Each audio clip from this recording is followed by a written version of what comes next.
Hello and welcome to Insurance in Canada. I'm your host, Rick Pineda. Thank you for joining me. For today, we're looking at three articles. Our first article looks at tips to help certain people who are being affected by the wildfire smoke, trying to avoid any property damage caused by the smoke. Our second article, we're going to look at a cryptocurrency heist, one of the biggest of all time. And our third article, we're looking at rules being enacted in Alberta to crack down on tow truck operators. So without further ado, let's take a look at insurance in the news.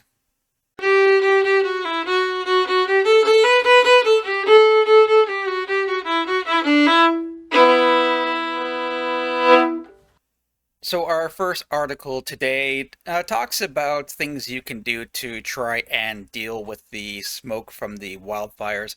Obviously, the usefulness of this information is going to really depend on your proximity to wildfires. However, all across country, especially central Canada, everywhere is looking at the effects of the smoke being brought in by the wind, causing issues when it comes to visibility, respiration, stuff like that. So let's take a look at this article. Helping clients cope with wildfire smoke. With Canadian cities surrounded by wildfire smoke, brokers can offer tips about the risks to businesses and personal lines policyholders. Me being a broker, I guess this is me doing my job here. As Toronto and its surroundings and other cities across Canada continue to be shrouded by wildfire smoke that sparks air quality alerts, it may be advisable to remind clients about the risks to both business and personal lines policyholders.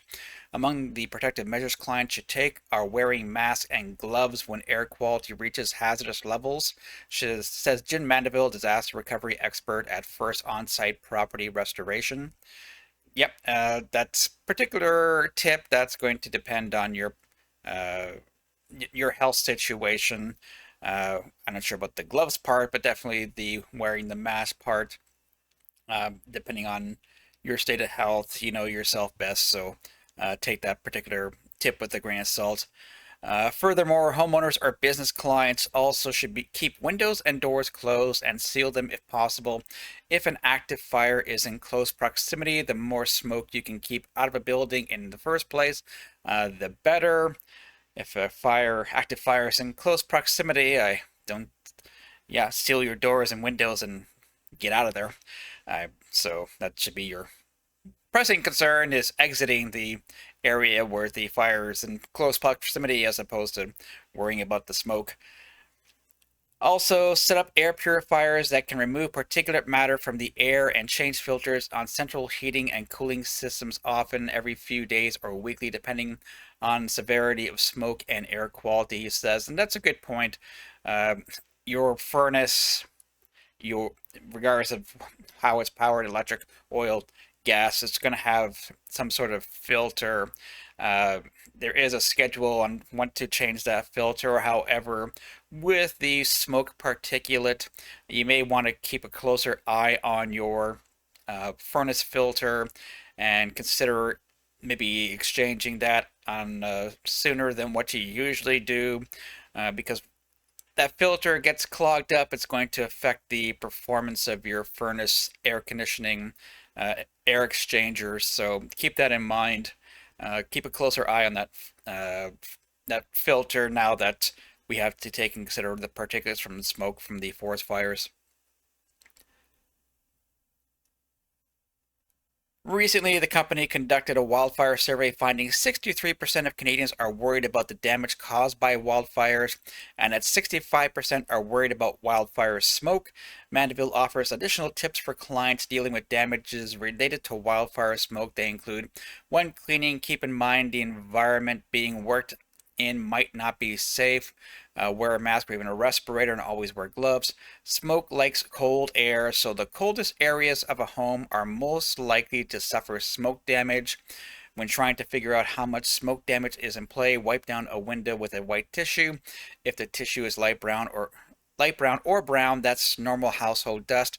Gray or black dust indicates contamination is present and the area should be handled professionally. To ensure safely, don't turn on any electronic devices because soot that travels with smoke can get inside the unit and contaminate circuits. Throw away any food that's been exposed because smoke can contain toxins or carcinogens. Don't eat it. Smoke is insidious. It permeates a property and the objects within it, and some damage may not be visible. In some cases, specialized expertise is necessary to properly assess how to clean properly. So that last point holds true regardless if we're talking wildfire smoke or smoke from a fire that actually occurs inside the property itself. Many times the smoke damage can exceed the damage caused by the fire itself just because of the propensity of smoke to spread much more easily than fire. But of course, fire is going to take your house and destroy your property way more than smoke ever would. So, yeah, a lot of good tips here. However, how far you're going to take these tips, like I said, is going to really depend on your proximity to the fire hazard, the wildfire hazard areas. So those closer are going to see more deposits from the particulates from smoke than, say, cities or towns that are hundreds, if not thousands of kilometers away. Yeah, you might be seeing the smoke in the air, but that smoke actually causing any damage to the interior of your residence is not going to be as prevalent as it would be for those who are hundreds of kilometers, 100 or 100 kilometers away from that source of the wildfire. So like I said, take the information as it applies to your particular situation. Our next story talks about cryptocurrency and a heist that's just been uncovered regarding a crypto bank. This article from Tech Radar: the biggest heist of all time involved over 14 billion in crypto being stolen, and it went undetected for 5 years. And we'll talk about how this ties into insurance when we get further into the article itself. What began as silent infiltration to one of the world's largest cryptocurrency mining pools has now been confirmed as the biggest crypto theft in history. The Lubian mining pool, once a dominant force in the Bitcoin network, quietly lost over 127,000 Bitcoins in 2020. The breach was only uncovered in 2025 by Arkham Intelligence, revealing a staggering 14.5 billion worth of stolen assets that has remained untouched and undetected for half a decade. The scale of this theft eclipses even the infamous Mt. Gox incidents of the early 2010s. While Mt. Gox saw a higher number of Bitcoins disappear, the significantly lower value of Bitcoin at the time made the financial loss far smaller in comparison. By contrast, the Lubian hack, valued at around 3.5 billion when it occurred, has since ballooned to 14.5 billion due to the rise in Bitcoin prices. Despite the passage of time, the hacker has held on to all the stolen funds with no signs of large-scale laundering or spending. Arkham's investigation suggests that the Lubian breach likely exploited a fundamental weakness in the platform's security architecture. Its private key generation reportedly relied on only 32 bits of entropy, a dangerously low standard by cryptographic norms, and which allowed the attacker to deploy brute force attacks with nothing more than a gaming PC and patience. I'm not going to pretend I'm a cryptocurrency expert, so I'm not going to comment whether 32 bits of entropy is really a low standard or if it's exaggerated or anything like that. So if you are an expert when it comes to cryptocurrency and you want to comment on this, please do in the comment section. The implication is critical digital assets were being guarded with the digital equivalent of a paper lock. The hacker, who reportedly compromised over 5,000 wallets, used the vulnerability to access and siphon nearly all of Lubian's Bitcoin holdings. The mining pool itself disappeared from the network in 2021, only a few months after the theft. Lubian has once boasted of being the safest high-yielding mining pool, a claim now overshadowed by its catastrophic collapse. This incident calls attention to the broader issue of cyber hygiene within crypto infrastructure. The use of comprehensive security suites attacks. Robust encryption methods and advanced firewall protections should be non-negotiable, yet even among top-tier players, critical oversights remain alarmingly common. The lack of transparency around the breach until 2025 also raises questions about how many similar attacks may have gone unnoticed. The hacker has now been arrested, but the Lubian case is a reminder of the consequences of weak digital security. It also shows how easily identity theft and systemic failures can converge in a largely unregulated world of cryptocurrency. Sorry about that. So I was always told one of the benefits of cryptocurrency and why it's the future is the inability to have it stolen. But I read another article today saying that's not taking into account this heist with Lubian, but so far $2.25 billion worth of cryptocurrency has been stolen so far in 2025 alone. So, wow. I guess they still have to do some work on cryptocurrency to make that aspect secure. But like I said before, tying it to insurance, your habitational policy, homeowners policy, condo policy, tenants policy, does have coverage for contents. We talked about this in the last episode when we looked at bicycle theft in Canada, that bicycles are considered contents, personal property, and some policies have limitations when it comes to coverage for bicycles, a maximum amount that they're willing to cover. When it comes to loss of money, bullion, and gift cards, your habitational policy can cover that loss. However, it's going to be limited. Most habitational policies, it's usually in the $500 to $1,000 range. So if you had $2,000 on you for whatever reason in cash, it was stolen from you, there could be coverage under your habitational policy, homeowners, tenants, condo unit owners policy that'll at least will pay you at least some of it. Obviously, it's not going to cover the whole $2,000 loss, but there is the possibility of covering some of it. On the commercial line side, yes, there is crime coverage that can cover the loss of money and securities. Tend to have much higher limits than what you find in on the personal line side.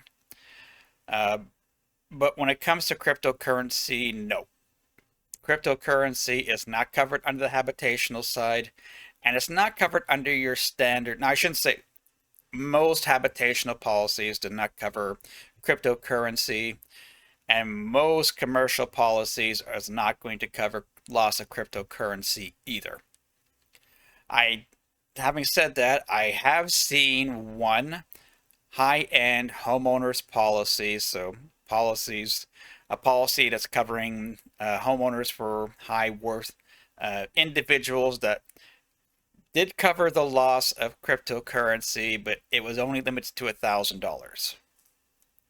However, and all the other habitational policies I've seen, cryptocurrency would not be covered.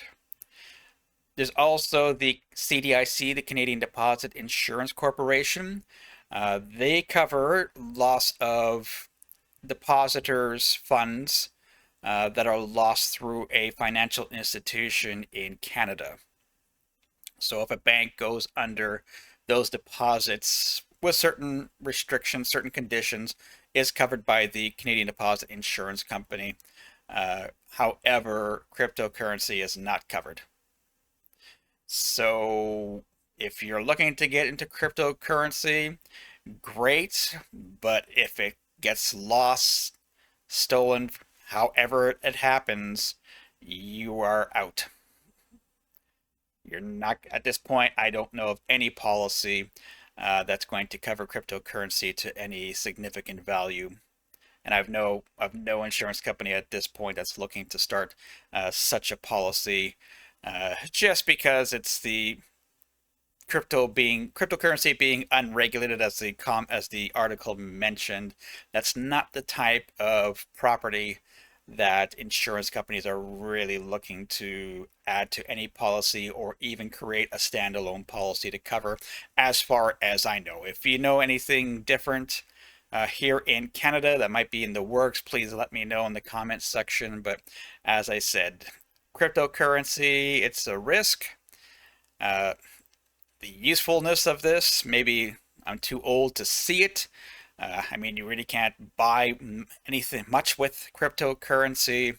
It's not like you're going to buy groceries with crypto. I don't know of any grocery store in Canada that will accept cryptocurrency to purchase groceries or even pay your utilities with cryptocurrency. I know of no utility company in Canada that accepts cryptocurrency. So the usefulness of cryptocurrency, I haven't seen it yet other than an investment device.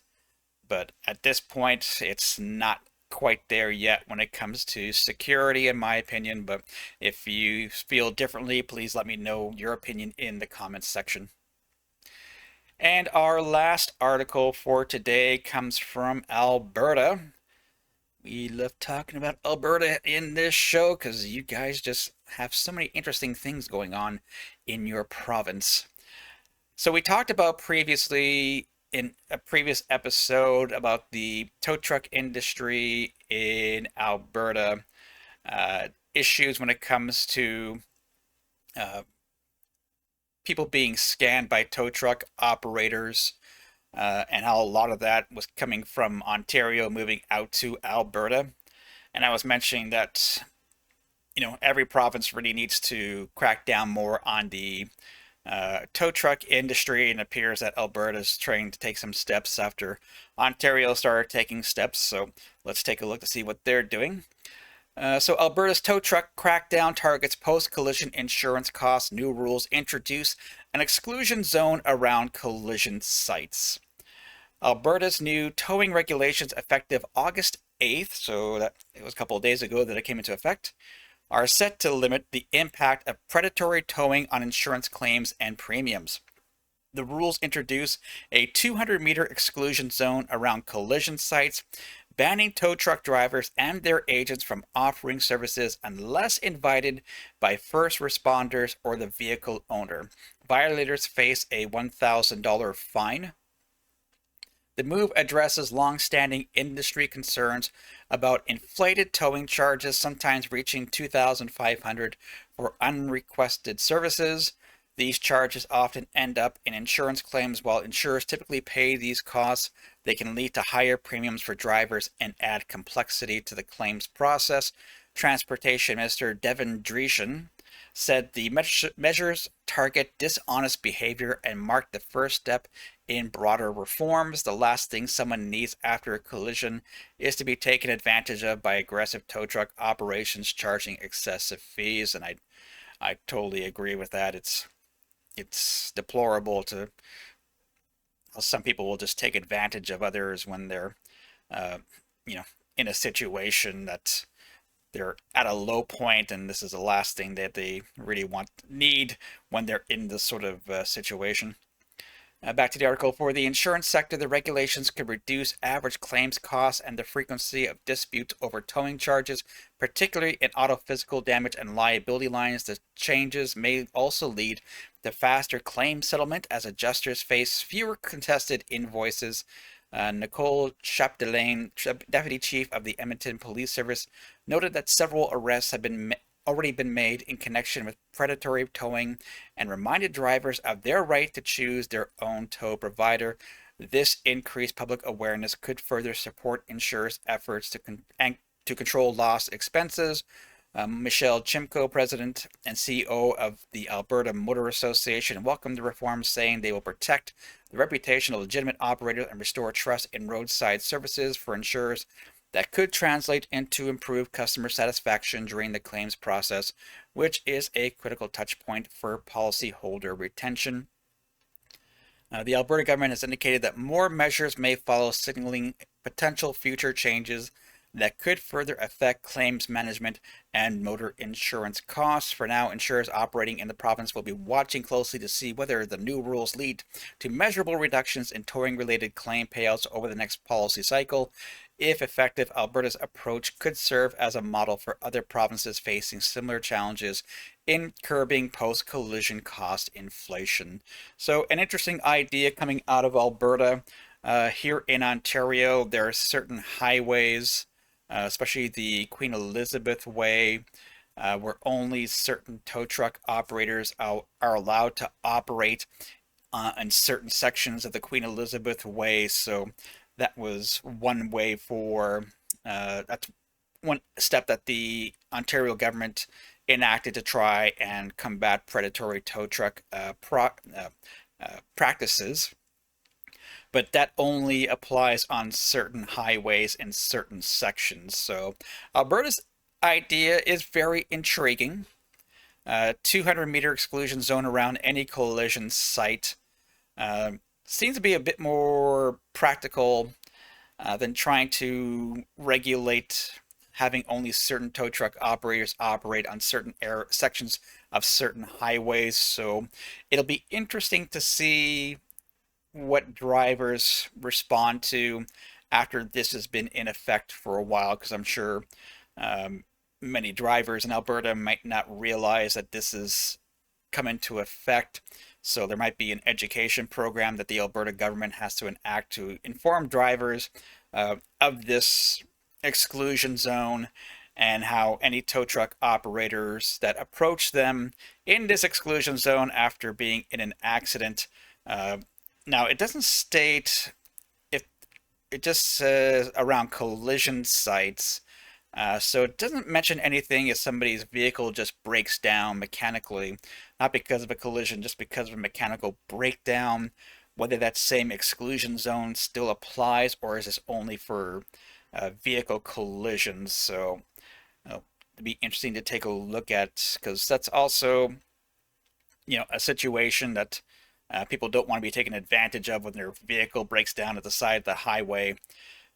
So, vehicle breaks down because mechanical breakdown or collision, either way, in my opinion, this 200 meters exclusion zone should apply, but it doesn't actually state that in the article itself. So whenever there's rules, there are people who try and get around them as well. So it'll be interesting to see people who are fined with that $1,000 fine, what they try to do in order to try and get around those rules. So it'll be interesting to see if the tow truck industry complies, or you always have the bad actors, the bad apples who will try and get around any rule they can to make a buck. So it'd be interesting to see how they try and do that and what the authorities try and do and combat that. But it's a good step in my opinion, and I hope other provinces don't necessarily have to use this particular idea, but come up with something on their own to try and protect consumers. So that is it for me for today. I'd like to thank you for joining me. If you like what I do here, please leave a like on this video. Please subscribe for more. If you know anybody who would find this information useful, please share the video with them. Follow Insurance in Canada on X/Twitter. And as I mentioned before, these episodes are being uploaded as audio podcasts on Spotify. So if you'd rather have this in audio format, and have a look at Spotify. But until next time, bye-bye.